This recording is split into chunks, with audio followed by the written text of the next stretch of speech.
Moonlighter is a game where you have to collect resources from procedurally generated dungeons and sell them on your shop afterwards. A pretty nice premise that was honestly the reason for me trying it out. But let's regress a little bit. You play as Will, who inherits a store from his parents. In the store, you can sell the objects you find on the dungeons. While the store gameplay is more akin to a very light management game, the dungeons are more of an action RPG with rogue-lite elements, meaning they are randomly generated, so the treasures and enemies you find are always different. Naturally, death is a normal part of this game, and once you die, you lose all the items in your backpack, only keeping the ones on your body, which is the top row of items. The combat in these sections is simple but effective. You have a light and a heavy attack, and a couple of weapons that you can choose from. These can also be upgraded and improved further afterwards. You can carry 2 weapons at a time, 2 rings, and some armor. The rings can give you multiple abilities such as more health, but you're slower, or damage when you roll towards enemies. The rings are a big thing that you should look for.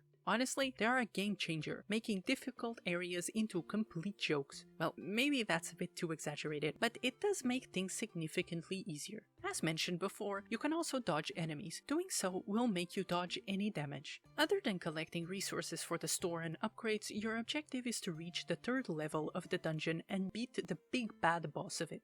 Once you beat it, you can get a key. Once you get all 4 keys, a 5th and last dungeon opens up. More on that later though. Even though the dungeons are procedurally generated, they do each have a theme, and you will quickly see all the variants it has to offer. It's not really a big deal, but I didn't find them too interesting. It doesn't really help that the levels look very bland in general, which is a shame because the pixel art is gorgeous and I wish they had done more with it. There's also a chance that a spark will appear on random rooms. When this happens, leap of faith onto it. A few different things can be on the bottom of this spark, such as chests that will send all objects that you put on it back to the store, or the one that spawns enemies in order to unlock a chest. A quick tip for this one, you don't have to unlock the first chest. Every time you make enemies spawn, the chest will change color, indicating that it will have a better item in it. This is a pretty good way to get some cool rings for your character. Instead of sparkles, there can also be a green goo-like substance. Again, a leap of faith there, but this time you always find the same thing, a portal to a green goo world called the Wanderer Dungeon. Here, there are a few different enemies, different items, and different bosses. If you're having trouble with the mini bosses on each floor, try beating the ones on these dungeons. They still count and make you progress normally to the next floor. Keep in mind this doesn't work with the main boss of each dungeon, only the mini ones. If you take too long on each floor, an invincible creature starts stalking you. Be warned, he will follow you to a boss fight. However, you can reset him by getting in a wandering dungeon, so use that as you may. You can also get a little friend to go along with you. They do different things, but they all damage the enemies and they are pretty adorable, so I think that's enough to take one with you.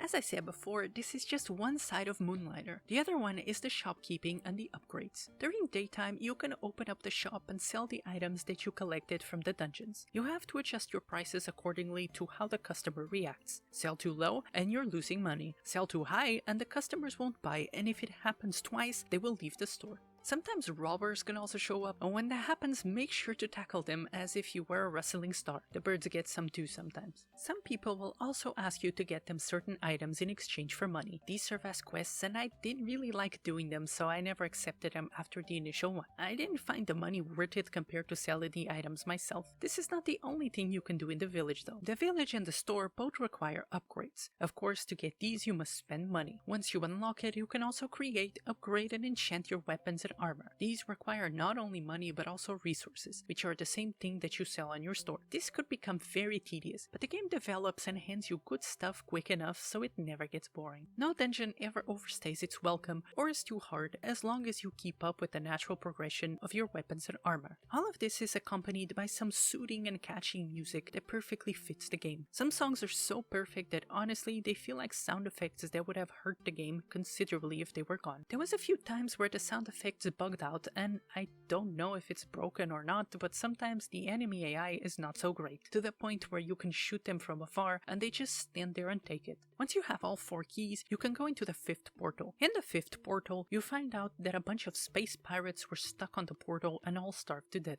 I was a bit taken aback by this. There isn't a lot of plot in this game, but in the end they just pulled this one out on you. Apparently, the portals are gates to other dimensions or something, and technically you're robbing another place's treasures. You come across the Dimension Pirate leader who thanks you for releasing him, and then you fight. So you have this epic boss fight that is extremely underwhelming and easy as hell. Sure, it's cool that he turns into a monster, but damn, this was a pathetic boss fight.